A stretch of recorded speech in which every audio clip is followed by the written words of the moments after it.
Welkom bij een nieuwe Weekend Nieuwsshow. Met Joert, waarom het jou nooit zonder moaasbrachtje naar de doorrit gaan matten. Een mini-cursus sterrenkunde. En waarom het wien net altijd van druiven maken behoed. Nice en Eftergroen uit Noord-Friesland. Dit is de Weekend Nieuwsshow op RTV NOF. Het moaasbrachtje, oftewel het ontbijt, is misschien wel het wichtigste meal van de dag. Bij mij zit AVS-diëtiste Sita Veenstra. Ja, Sita, waarom is dat moaasbrachtje nou zo wichtig? Nou, het moaaseten is eigenlijk heel belangrijk omdat als het moaas is, dan eigenlijk een hele spijsvertering in gang zet.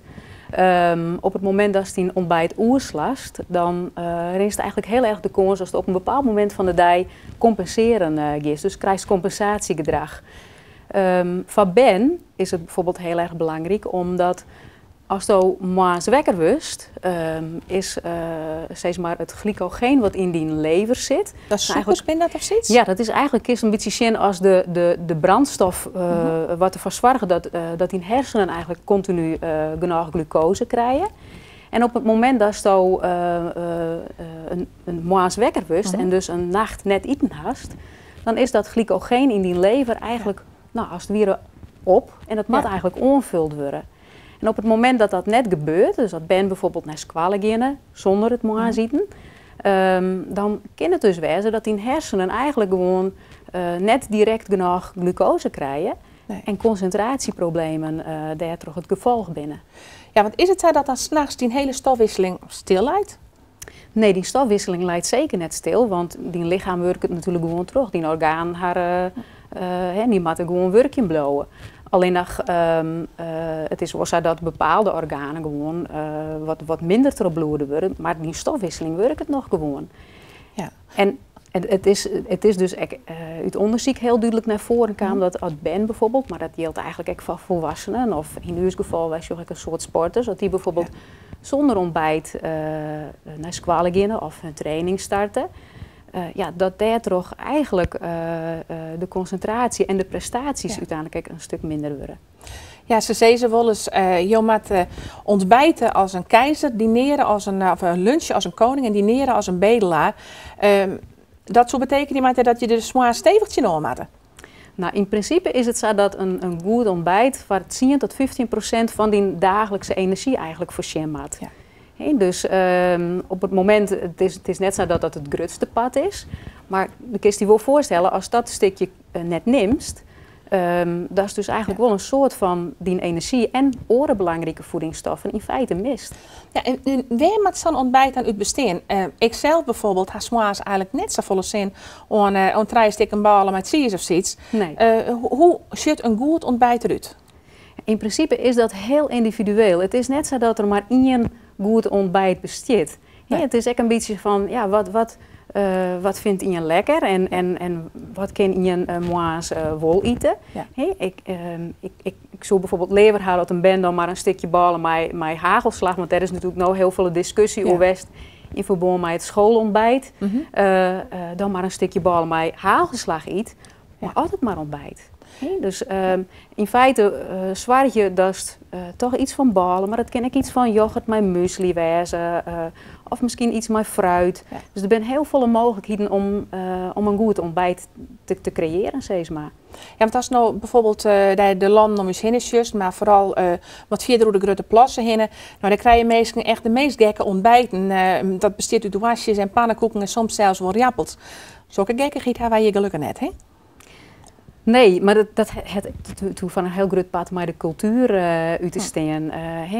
Het blijkt ook wel dat de meeste mensen toch wel hier in Nederland met ballen beginnen moa's.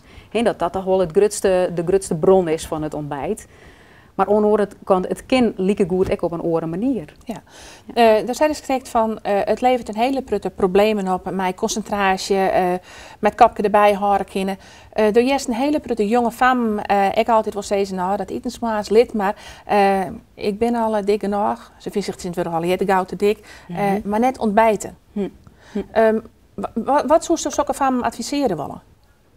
Nou, wat ik krijg al onjoeg, dat is op het moment dat het moaas eten oerslast, dan is het heel vaak dat er een soort compensatiegedrag ontstaat. Dus dat is misschien ergens in de rim van de maan of zelfs aan het eind van de dag, dat die lichaam eigenlijk toch onjouwt van ik ga net genoeg gewoon. Nee.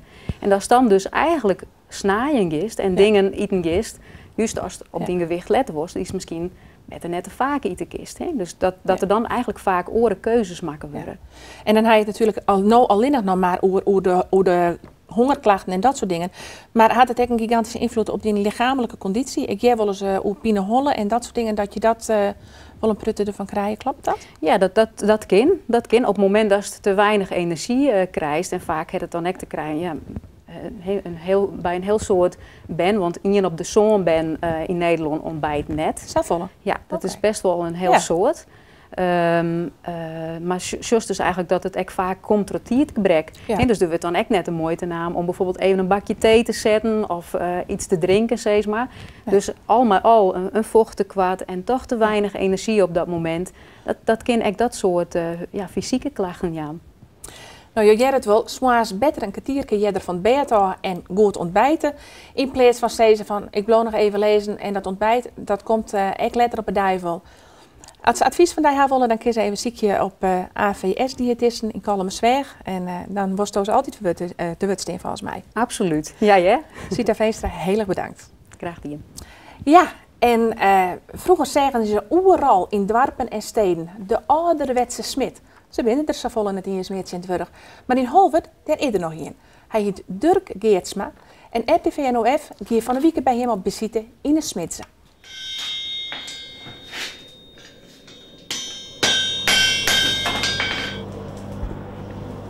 Van 1837 jaar is een van mijn voorouders hier begonnen. En ja, dat hield het van heid op zoon of heid op schoonzoon gaan. En ik ben nu de tweede Geertsma. Mijn pa is in Alve begonnen. Maar de groenlezer van de familie zei me dat we Bas Jabek, een heel bekende man, weer dat ik heel oud werd, zo'n 90 jaar. En die is hier eigenlijk als smid begonnen. En ja, dat ik gewoon zei, trok in de familie. Dit wie toen ik al je nog een prutte handmatig. Hoe mag ik me dat voorstellen? Want hier zit al je elektriciteit onder. Hoe ging dat vroeger? Er was een blaasbalg. Die zit op zolder. En dan zit er licht. Oh, shit. Hop.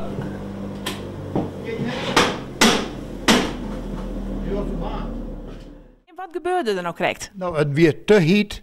En dan komt er het zuurstof van onder het vuur omheen, dat verbaant het ijzer.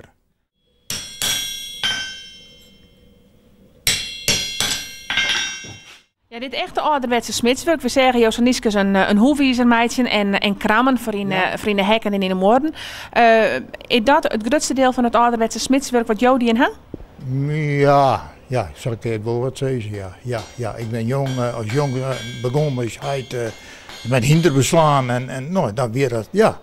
Ijzer op meidje en winterdag wordt kram meidje. Mag ik me dat eens voorstellen dat de boeren bij de hinders hier bij hem in de smederij kwamen? Ja, maar mij kwamen ze hier binnen door.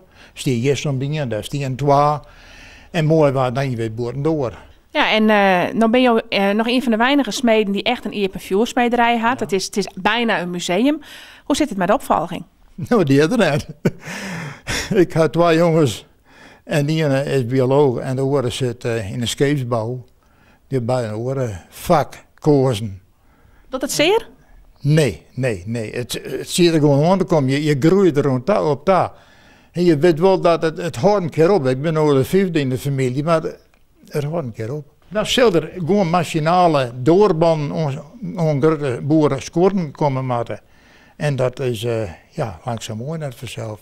Die zit op de boordenkant en dat je aan de binnenkant te zitten, dus dat ben al niet van die dingen. Ja? Het doet wel een beetje zeer. Nou, al die beetje, ach. Ik hoor er wel van, ja. Waar doet het net? Op een heldere joene naar de sterrenhemel zien. En weet jou dan altijd wat jou zeggen? Een hele soort mensen waarschijnlijk net. Maar de bilje, zoals Frederik van Dellen, die slucht binnen van sterrenkunde en dus daar alles over vertellen kunnen. Ja, welkom Frederik. Wat is op dit stuit het meest zichtbare aan de sterrenhemel?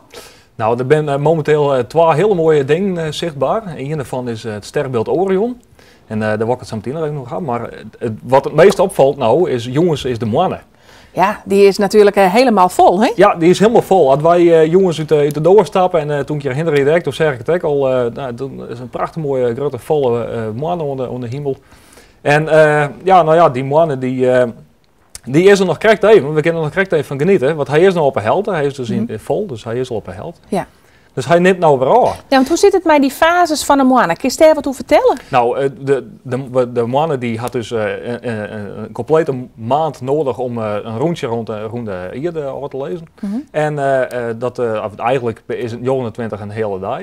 En daarbij had het dus ook in een dag dat er net zichtbaar is en zit er in het schaduw van de aarde. En dat noemen we nijmoanne. Oké, dan hast wat mij nam.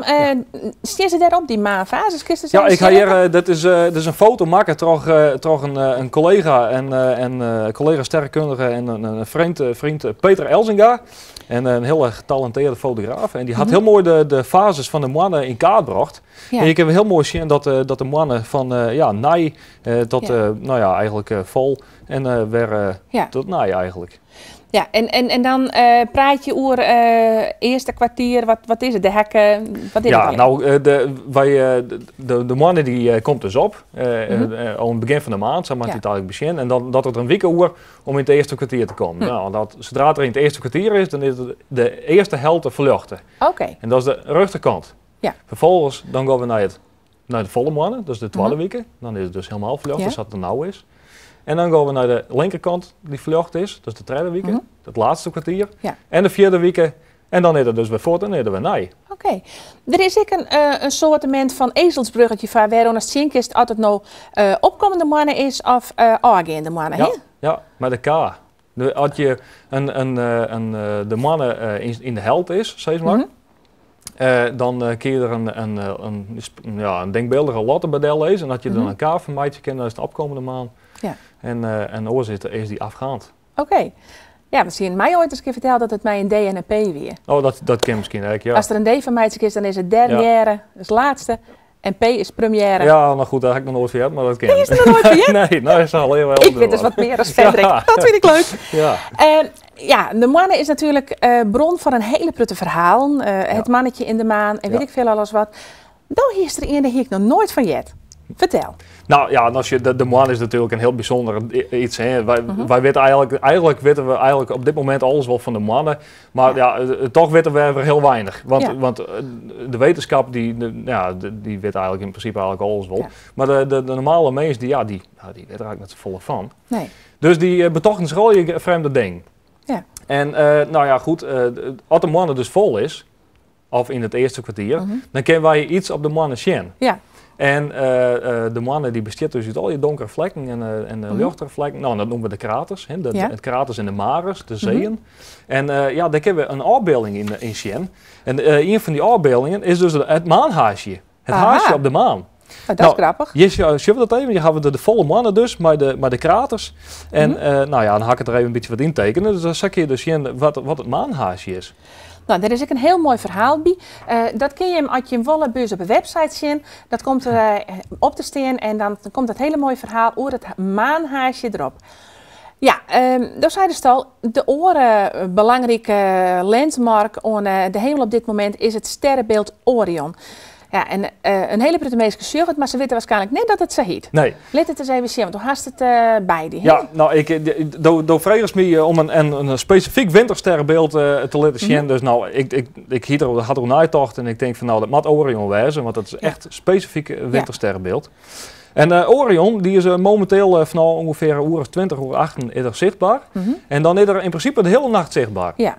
Hij komt op in het oosten en hij gaat via het zuiden zo naar het westen toe. Ja. En de kist maar eigenlijk haast niet missen. Ja, het ziet eruit als een mansje, hè? Het ziet eruit als een mansje, ja. In de Griekse mythologie wie Orion, de grote jager, afkomstig uit Thebe. En Orion die ziet achter de 7 zusters, de Pleiaden, eigenlijk een sterrengroep, die zit dicht bij in de buurt. Die probeert het hof te mijten.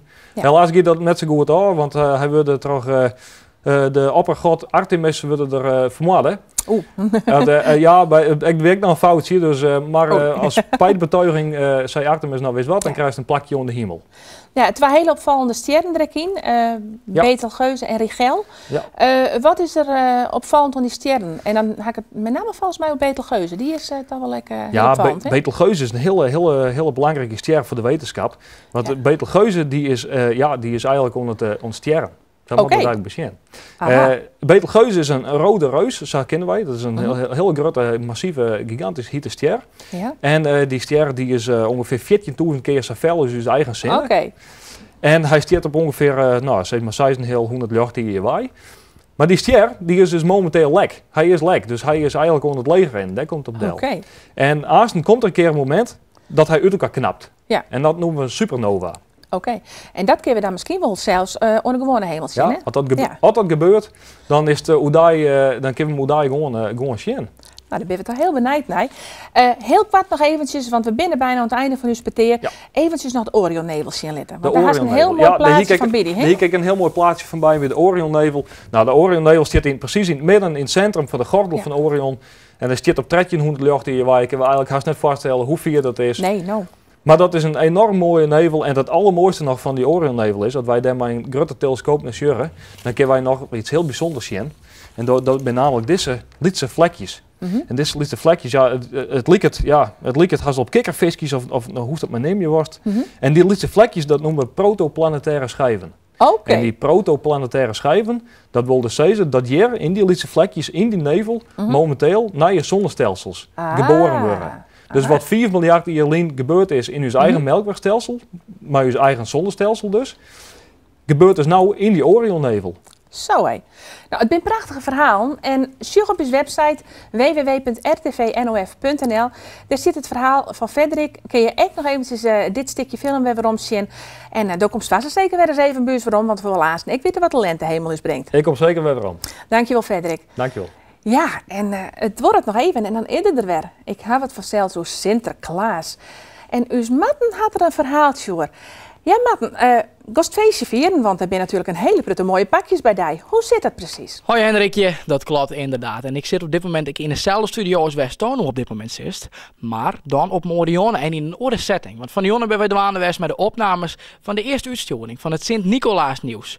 Een nieuw programma op RTV NOF wat door Joeke Numan presenteerd wordt. Hoe gang de eerste opnames, Joeke? Ja, dit ging goed. Het was natuurlijk wel ontzettend spannend, want ik ben zelf echt net gewend om voor de camera te zitten. Normaal gesproken maak ik radio. En nou dus televisie. Dus ja, wie wel echt spannend. De Arone Jeren ben je met protten bezig geweest met de intocht Roenum Dokkum. Dit hier wordt het oors opgepakt, hè? Ja, dit hier worden we alle gemeentes erbij loeken. Kalmeloon, Dantemeriel en Dongerendeel. Want natuurlijk, overal komt Sinterklaas binnen.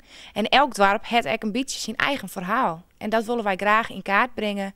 En op tv. Hoe wordt dat die? We hebben verslagjouwers die gaan naar de dorpen ta. En die maakt je daar natuurlijk een mooi verslag van. Foto's, video's. Die kunnen we weer omzien bij ons op een site. Maar ook dus in het Sint-Nicolaas nieuws.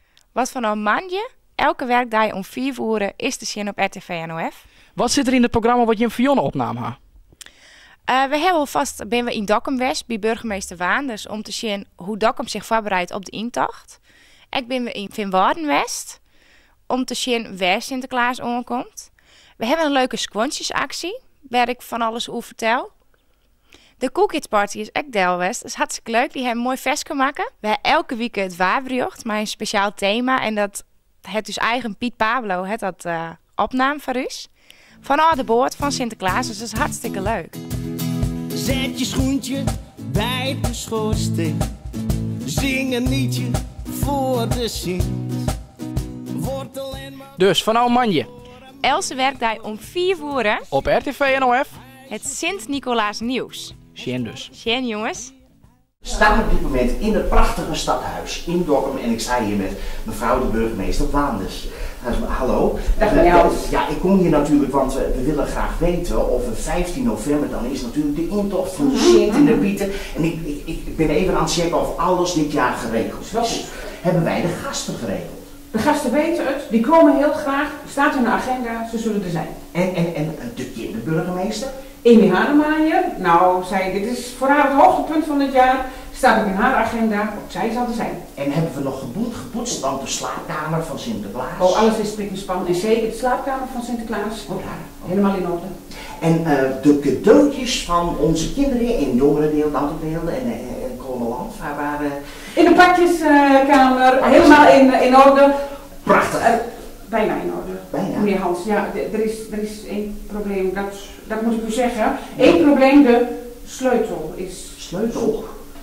Nou, ook nog niet zo heel veel tijd gehad, dus hij is er nog niet, maar het gaat goed komen. Maar hoe lossen we dat dan op? Dat gaan we oplossen, meneer Hans, door dat iedereen, als Sinterklaas eenmaal binnen is 15 november, gaan we met z'n allen zoeken naar die sleutel. En natuurlijk met alle kinderen.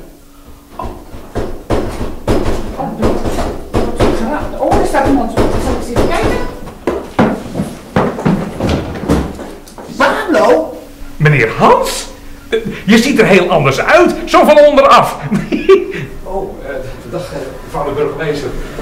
Pablo, Piet. Ja, Piet, wat doe jij hier? Nou, even alles controleren natuurlijk. Even de kleine dubbelcheck voor de intocht, 15 november. En nou hadden wij in Spanje een klein ietsje probleempje meegekregen. Oh, kom er even in natuurlijk. Ja, toch even hoor. Vanwege de sleutel dat hij kwijt zou zijn.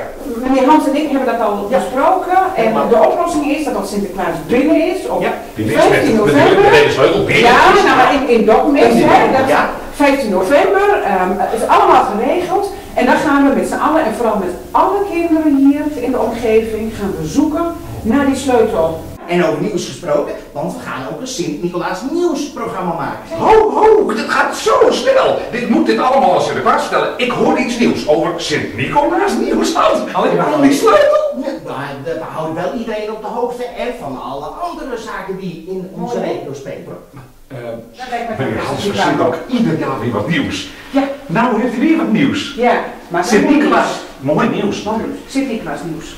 Ik ga even Sinterklaas vertellen. Ja, maar komt dan. En wanneer beginnen deze opnames? Vanaf 10 november. 10 november, ja. Sint-Nicolaas nieuws. Dag mevrouw de burgemeester. burgemeester. Tot over een paar weken. Dat wil ik hoor. Leuk u even gezien te hebben. Ja hoor. Dat is mevrouw de burgemeester. Dat reken je gewoon niet op. Goed.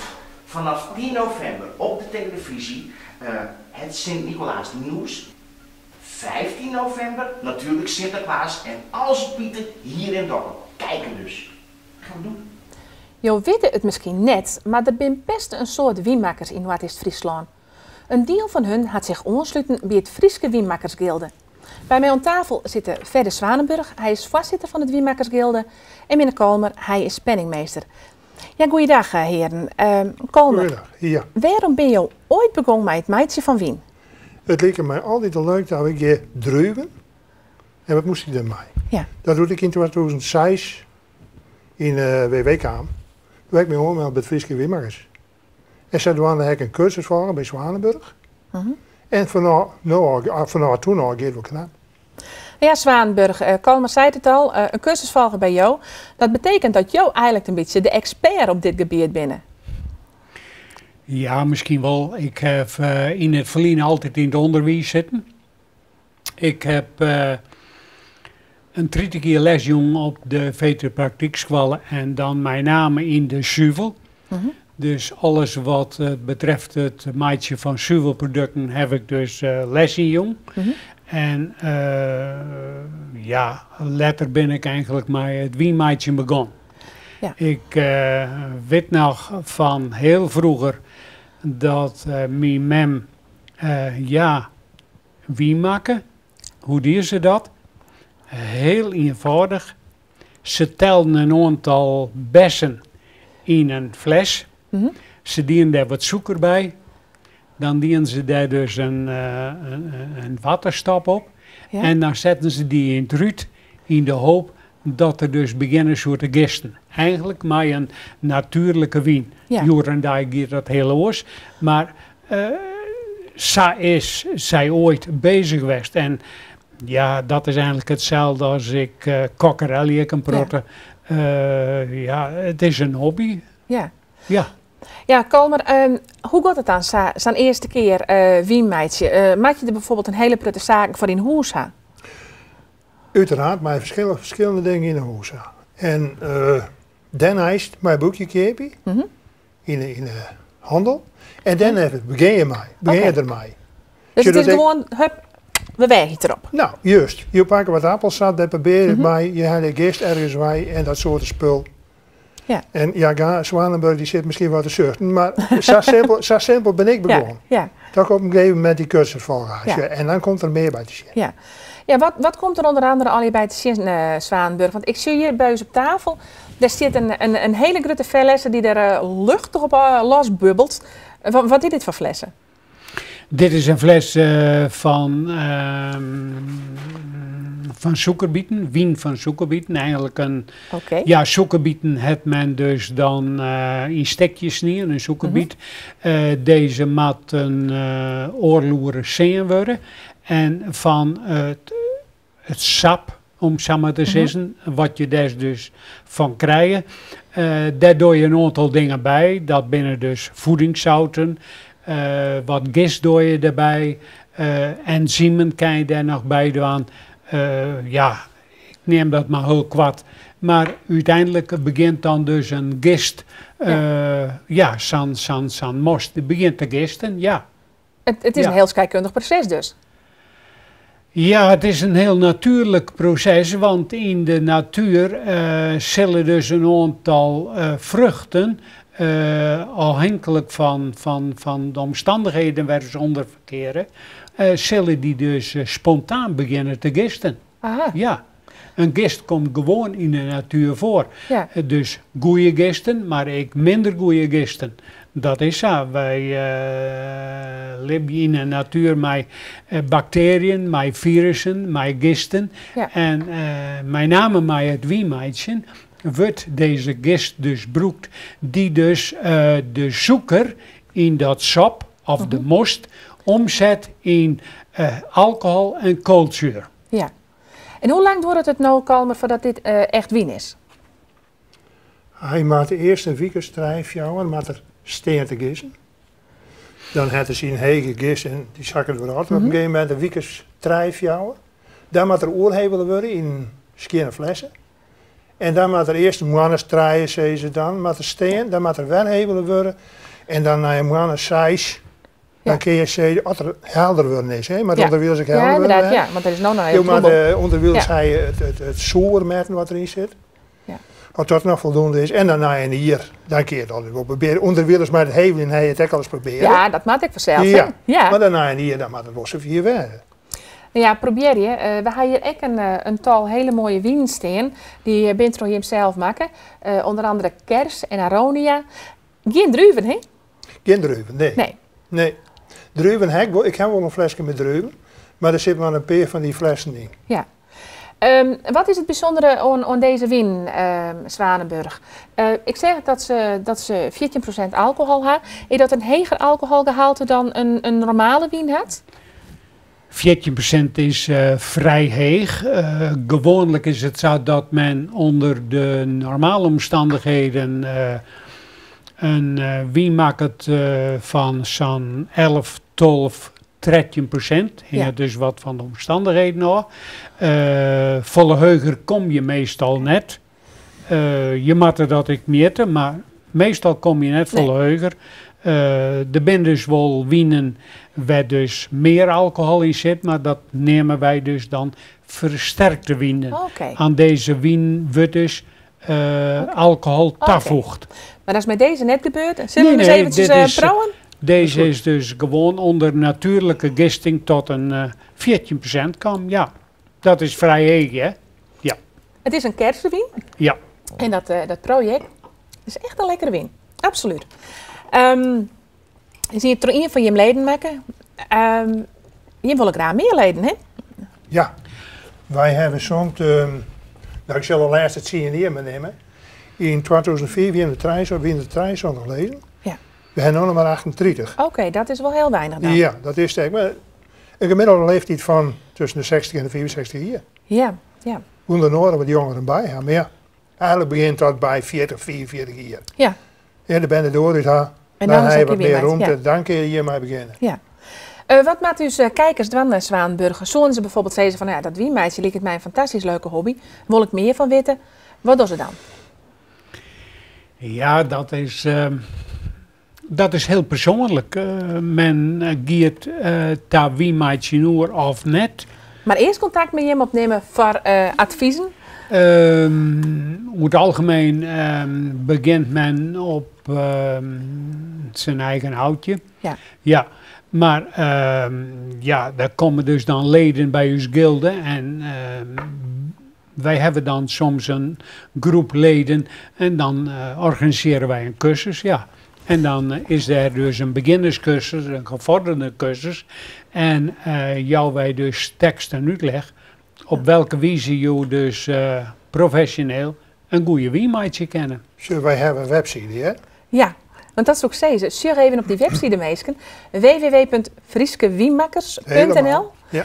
En volg je daar alle instructies op, want volgens mij is het een fantastisch leuke hobby, dat wiemaatje. En waar weet, als je verlegen zit om een hobby, zo dit wat van je wijzen kennen. En als je dan echt nog eens graag een lekker windje drinken willen, dan is het resultaat natuurlijk heel erg plezierig. Ik dank verder Zwanenburg en Minne Kalmer voor je aanwezigheid en voor het tonen van deze prachtige wien. Ja, en daarmee komen we aan het einde van deze weekend nieuwsshow. Prachtig dat je weer zeggen, we binden na je weken vanzelfs weer. Want dan.